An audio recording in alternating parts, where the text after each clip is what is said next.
It's Passion and Practicality with today's guest, Sue Ryan.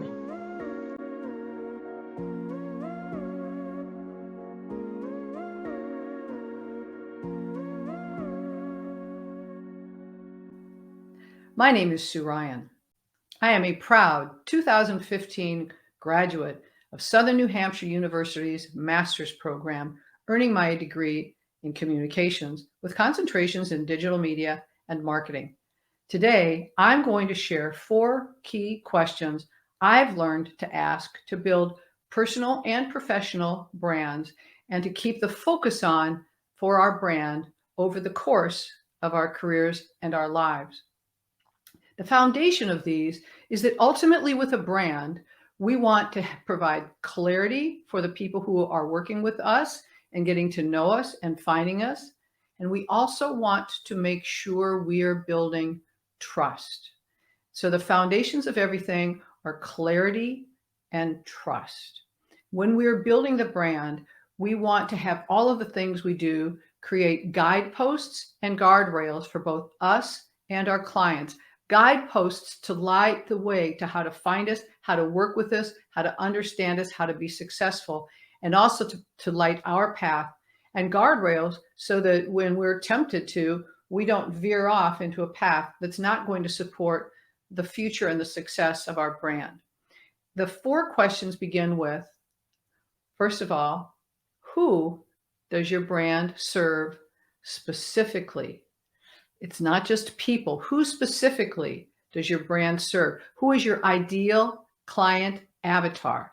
One of the ways that you can find this is by asking the questions. Go to Google and say, find ideal client avatar.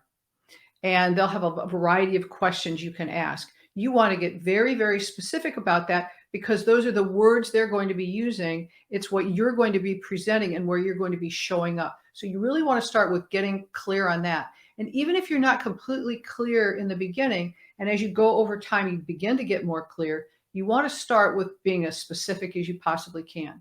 And then what is it you do to bring benefit to your clients? It's not what your features are. It's what's the value that you bring. What's your unique value proposition? In other words, for example, McDonald's and Chick-fil-A and Burger King are all fast food restaurants, but they have different things that they bring their brand forward, and they have different things that they don't do. For example, Nike is a very successful brand. Well, you're not going to buy a hot dog at Nike. And so you want to get clear on the value that you are bringing to your client with what it is you do, because that's what all of your language is going to be associated with, the conversations you're having, the people you're attracting. Everything is around the value you bring. What's their life going to look like when they're using your product? The third question, and this is really, really important. It may seem to you to be a little bit like, why would I want to do this? It's the foundation of building trust and providing clarity. And that is, what is your brand personality? I know when I first got started with my brand and I was focusing on leadership coaching for leaders who were emerging in a specific area, I started using language that was more serious, that was more professional. And I looked at that language and I thought, that's not what would come out of my mouth. I was trying to be using language. I thought, well, they would be impressed by that. And I pulled back because that wasn't authentic. That wasn't the way that I would sound if we were having a conversation. And I couldn't sustain that over time. So if you're a more serious person, that's great. Be more serious.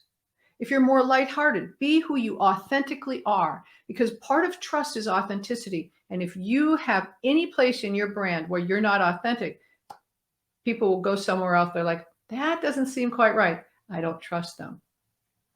And the next one is, are you crystal clear about what you do, why you do it, what you stand for, and what you offer? If you have clarity and it comes through everything you do about why you do it, what caused you to want to do this? Why is it you're doing? What is it that you offer and why is that important to them? And specifically, what is it you do? It's not important that you're the only one. People will say, well, I'm the only one who does this. That's not as important as I am doing the best that I can. I am bringing the most amount of value to my client because I do this. So focus less on being the only one than being the best at what you do, which is bringing your best self. A quick exercise for you to do in closing is look for competitors in what you do and try to find them. But let's say you know their name, but I'll use Nike as an example again. Let's say you wanted to find Nike without using their brand name. What words would you use to find Nike? Do the same thing for people who are in your field or companies that are in your field. Try to find them by using words. And when you find them, keep track of those words. And then look at the language. Look at the words that they are using in their brand messages. That's how people are finding them. If those are the words you want to be using, you want people to be using to find you, if that's what they're going to be doing, there are a lot of websites that can help you do that. There are a lot of search engines that can support you do that. And you can also Google those.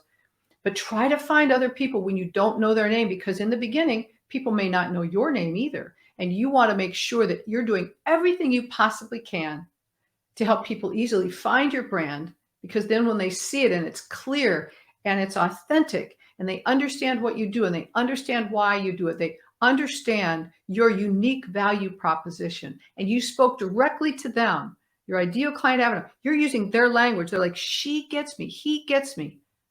That's what helps you build your brand.